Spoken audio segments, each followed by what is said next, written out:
I mean, so it's been 10 years for you now. Long time. It's a long time. How do you keep your? Do you think you keep your tastes current, or do you think they've matured, or do you just?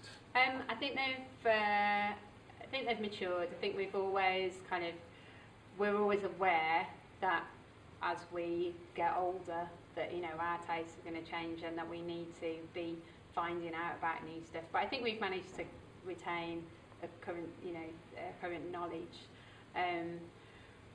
We've done that by just keeping on going out to stuff. So I suppose whereas we used to go out a lot more locally, now we get the opportunity to go out a lot more nationally and internationally to stuff. But then we've never kind of seen ourselves as the experts. So we've always asked people. So we always ask the audience what they want to see. It's not realistic that we're going to program everything that they ask for, or that we're going to give them complete control because we're the curators. But we always ask to, and it's nice to know that actually a lot of the time they want to see the things that we want to see. So it kind of works in a way. And then we ask for advice from people like Alison from Southern, and Tony and Spence from Rough Trade, and we kind of keep up with those people so that they're feeding into it, and Jeff Dalton from Static Caravan. So we've built quite a big network of people who feed into the programme on a year-round basis, and from Supersonic as well. Okay, so in that 10-year stretch, what's been your favourite gig? That's really difficult to answer. There's been tons of highlights, and I think that's where we've been quite lucky, because I don't think there's been any really terrible ones. But Fugazi was, I think that Lisa and I would both say that was definitely a highlight from a personal point of view, because Fugazi were one of those bands that were really pinnacle, at kind of a defining moment in your youth, not just as a band musically, but also the ideal of what they are, and their ethics, and the kind of whole DIY scene has been really inspirational to us, and it's kind of a lot of what Capsule's based around.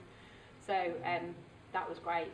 They were, they were sound checking, we were playing Scrabble in the backstage area, and it was just an amazing kind of moment when you kind of went, oh, it's Fugazi out there, it's brilliant. And I remember at that gig taking photographs, and then kind of deciding that I wasn't going to take any more photographs, because it was just too surreal to be at your gig and be standing on the side of the stage taking the photographs and not watching Fugazi. So I just put my camera down and then went into the audience and was like a punter. It was great. But then equally, Capsule and Cake Night I think was fantastic. Got really happy memories of that. First Supersonic was brilliant. But even when we've had disasters, like with 2005, we had to close down the festival at 11 o'clock because the whole city got closed down, and because of a bomb scare. And even with that, that was terrible, and it was really upsetting, but some great things came out of it. I mean, battles got written about on everything, because they were kind of pretty much the last band to play. We formed really close relationships with the people who were there, because we looked after them so well. So like Rother and Mobius from Harmonia were sleeping on Anne-Marie's house, and KG Merzbow and Stephen O'Malley had to stay with Sarah, and it's just like all those people, because we did look after them. They've come back and they've kind of worked with us since, so I think it's building good out of bad sometimes the most memorable things. Definitely. Okay, finally then,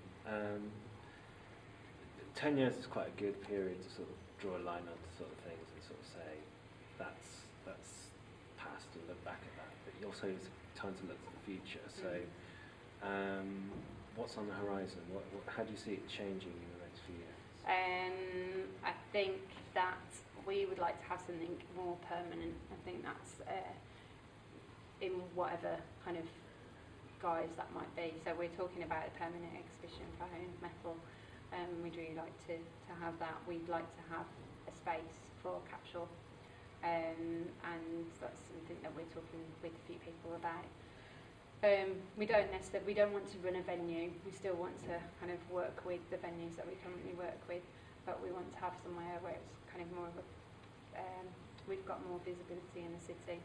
I still think there's a lot of work to be done with opening up the creative side of Birmingham, and kind of giving that more of a platform. So Yeah, that and running a tea room. That's our retirement plan.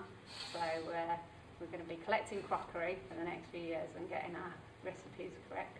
So, but no, I think that can be incorporated into a live project space. Einstein playing the acoustic guitar and Exactly. Brilliant. Thank you. Okay.